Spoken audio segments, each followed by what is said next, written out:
Good morning সবাইকে। আজকে সোমবার 7ই এপ্রিল, সকাল সকাল ছাদে চলে এসেছি। এখনও কাশিটা পুরো কমেনি। আজকে ছেলের কাজ নেই, ছুটি, তাই রান্নার তাড়া নেই। সকাল সকাল, নাহলে সকালে উঠে সবসময় সময় পাই না। শুনতে পাচ্ছ কি সুন্দর কোকিল ডাকছে।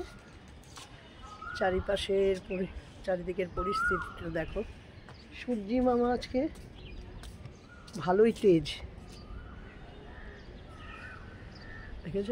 বাবা কি তেজ, দেখেছ? তাই ছাদে এলাম, ভাবলাম একটু ঠাকুরের পুজোটা আগে করে নিই। তারা নেই তো, তাছাড়া ঘরে কিছু বাজারও এখন আমার নেই তেমন। মাছ আছে কিন্তু সবজি নেই।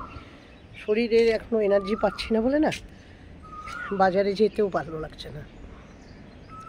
তাই বাড়ির সামনে দিয়ে সবজি যাবে, সেখান থেকে সব কিনে নেব। দেখো,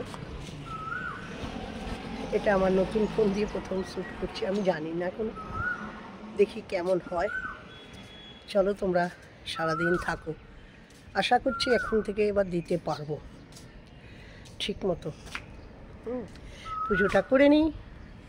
আমার গোপাল আছে, ঠাকুর ঘরের দেখাই।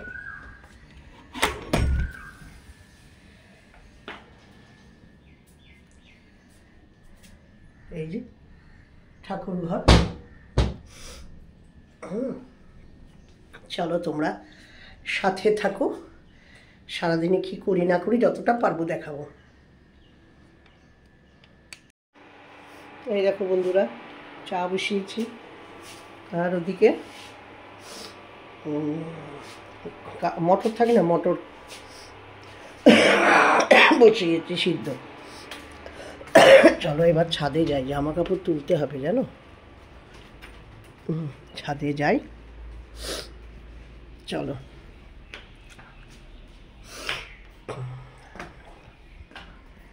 আমাদের দেখাই।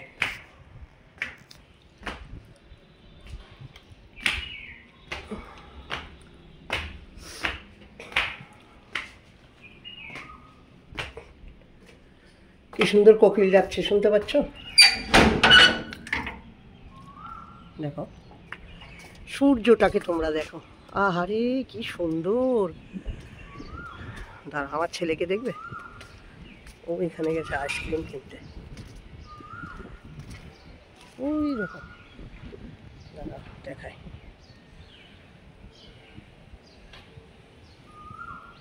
ওই যে ওখানে আমার ছেলেও গেছে আইসক্রিম কিনতে। কি ভালো লাগছে আকাশটা।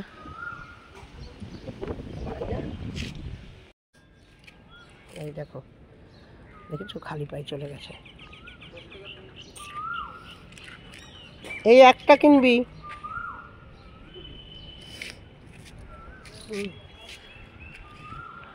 সূর্যটাও অস্ত যাচ্ছে, আমি চা বসিয়ে এসেছি। থাক, ওরাই তো বাচ্চা, এরাই তো আইসক্রিম খাবে। এই বয়সে আমরা কত খেয়েছি। এখন সুগার এই ওই এইসবের জন্য আর কেনা হয় না। এই দেখো,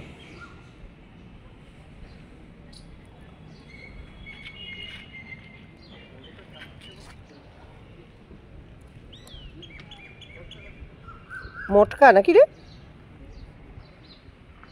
শুভ? মটকা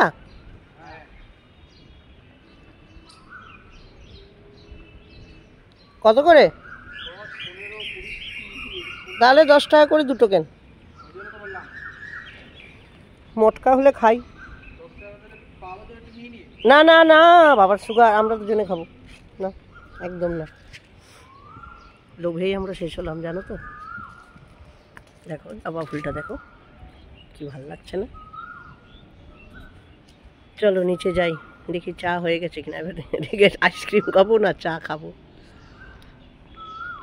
চলো নিচে গিয়ে কথা বলবো। দেখো সূর্যটা অস্ত যাচ্ছে, কি ভালো লাগছে। আকাশটা কি সুন্দর রঙে। দাঁড়িয়ে থাকলে আরও দেখা যাবে, কিন্তু আমার এদিকে চায়ের জল ফুটে যাবে, তাই আমি চললাম। জামা কাপড় তোলা হয়ে গেল। এই দেখো আইসক্রিমটা কিনলাম, কুলফি মালাই পড়ে যাচ্ছে টপ টপ করে, একটু খাই। তারপরে ওদিকে প্রেশার কুকার হচ্ছে, পাচ্ছি সিটি। চলো এই দেখো কাকু আর আমরা বসে আছি, আর ওই যে ছেলে আছে, আর এই যে চা। ছেলে আমরা এই যে আইসক্রিমটা খেলাম, মনে পড়ছে ছোটোবেলায় এইসব পাড়ায় আইসক্রিম বিক্রি করতে আসলে আমার মা বাবারা বলতো, শুধু আমার না সবারই বলতো কি যে এই আইসক্রিমগুলো নাকি ড্রেনের জলে তৈরি হয়। তোমাদের কার কার বাড়িতে এরকম শুনতে হয়েছে? আমাদের কিন্তু শুনতে হতো। তাও আমরা কখন খেতাম জানো? স্কুলে লুকিয়ে লুকিয়ে, সামনে তো মারা খেতে দেবে না, বলবে আইসক্রিমের জল। আর তখনও তো এখনকার বাচ্চারা সবাই আইসক্রিম খায়, সবার ফ্রিজেও থাকে আনা, বা দামি দামি আইসক্রিম খায়। আমাদের সময় কিন্তু এত ছিল না। চল আমরা এই এই কাঠি আইসক্রিমের নির্ভর, কাপ আইসক্রিমের নির্ভর ছিলাম, লুকিয়ে লুকিয়ে খেতাম। 5 পয়সা 10 পয়সা থেকে স্টার্ট হতো। তাই দেখে বহুদিন পর খুব খেতে ইচ্ছা করলো, খেলাম। এবার চাটা খাবো, কিছুক্ষণ গ্যাপ দিয়েই খাচ্ছি। চলো চাটা খেয়ে আজকের এটা এখানে শেষ করি। তারপরে আবার রুটি করতে হবে, আর ওই যে মটর সিদ্ধ করেছি ওটা হয়ে গেছে, ঘুগনি করব। আর দেখি কি করা যায়, ডিম টিম ভাজা যায় যদি, ছেলের জন্য 2 পিস চিকেন আছে, এই দিয়ে আজকে চালিয়ে নেবো। চলো সবাইকে বাই বাই।